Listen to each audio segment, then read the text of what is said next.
avant, toujours un petit truc, tu sais, ben, je rebondis toujours sur ce que j'observe, etc. Et comme vous le savez, je suis souvent dans les manifestations. Et la dernière manifestation, j'ai remarqué quelque chose qui m'a un peu embêté. Je m'explique. L'ambiance est toujours sympa, il n'y a pas de problème. Mais alors qu'il y a 3 4 mois, il n'y avait qu'un mot d'ordre, c'était anti-pass, anti, je dirais, anti tout ce que vous voulez, hein.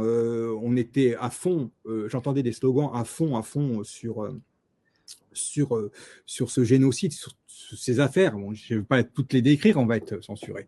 Mais et là, j'ai entendu par-ci par-là, et la CAF avec les migrants, et puis il y a trop d'étrangers en France. On revient sur ces poncifs. Je tiens à signaler que des Français bien blancs, il y a 6 mois, venaient me voir pour me dire qu'est-ce qu'on va devenir, où c'est qu'on pourra partir. Ça veut dire se mettre en position d'émigrer, sortir du pays. On est d'accord. Donc, c'est les circonstances. Vous voulez savoir ce que c'est qu'un pays où les gens émigrent? La France n'en est pas loin. N'en est pas très loin en réalité quand on réfléchit bien. Tout ça va s'arrêter. Donc, ça n'arrive pas qu'aux autres. L'immigration n'est pas choisie. Alors, à ce titre-là, pour marquer un peu les esprits, j'ai écrit 2 lettres, 2 lettres de 2 individus à 2 époques différentes, un en Afrique et un en France. Et je vais vous lire ces lettres que j'ai écrites ce matin. Alors, je vais te laisser à l'antenne. Ouais. S'il y a besoin, tu me dis, je passe le sujet que tu veux. OK? À tout de Voilà, suite. je vais finir mes lettres et après, on sera tranquille. Alors, Youssouf à Bamako, le 12 octobre 1919. Papa, maman, je suis parti ce matin pour la France, du moins je l'espère. À 23 ans, je suis maintenant l'homme de la famille et papa est bien malade. En partant, je perds une partie de moi-même. Je sais, la dernière fois, ça s'est mal passé, mais comment imaginer que quelqu'un de notre ethnie puisse prendre notre argent et nous abandonner à la frontière mauritanienne? Ici, la situation est invivable. La France a la saveur des jours meilleurs. Alors, pardonnez-moi, mais j'ai vendu la guitare de papy pour payer le voyage. Si tout va bien, dans 4 jours, je serai à Tanger. Et là-bas, une barque nous attendra pour partir vers l'Espagne. Je pars avec Adama, le fils de la voisine. Ensemble, on se sent invincible. Une fois en France, je contacterai le cousin Bakary, celui qui a dit qu'il y avait une place dans le restaurant où il travaille, pour faire la plonge. C'est payé 1 200 euros. Vous vous rendez compte? 1 200 euros. Je pourrais vous envoyer 500 euros par mois, parce que c'est promis là-bas. Je ne vais rien dépenser, ou le minimum.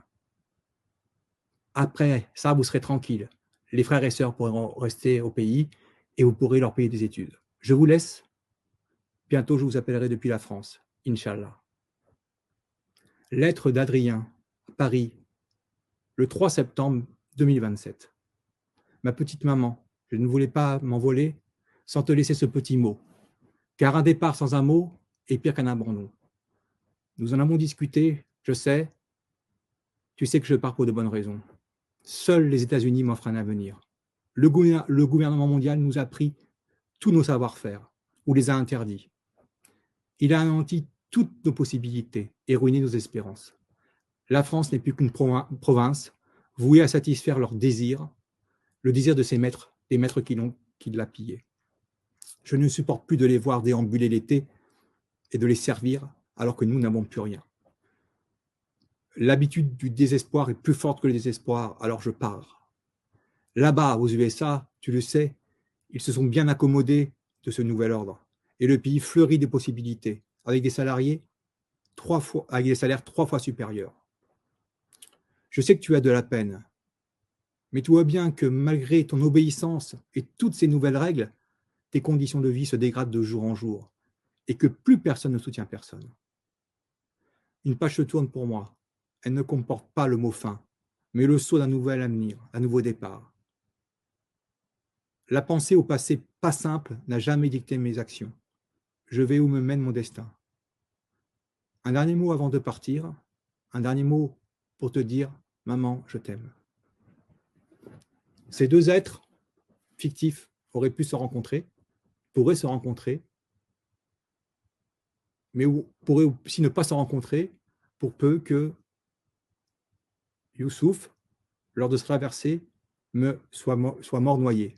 Et des Youssouf, il y en a beaucoup. Ce que je veux dire par là, c'est que je ne dis pas que l'immigration ne pose pas de problème. Je ne dis pas que les choses sont gérées de manière efficace. Vous savez que quand ils veulent nous contrôler, ils savent très bien le faire. Je pense qu'il y a un laxisme. Je pense que les choses sont faites de telle manière à servir un plan. Donc, on va nous balancer toutes ces choses-là comme des marionnettes. Ça va revenir quand ils seront perdus. Ils nous sortiront que le gris, le noir est méchant. Alors que, on le dit avec Antoine depuis le début, il faut être tous unis face aux esclavagistes. Noir, blanc, gris, jaune, nous sommes des esclaves de ce système.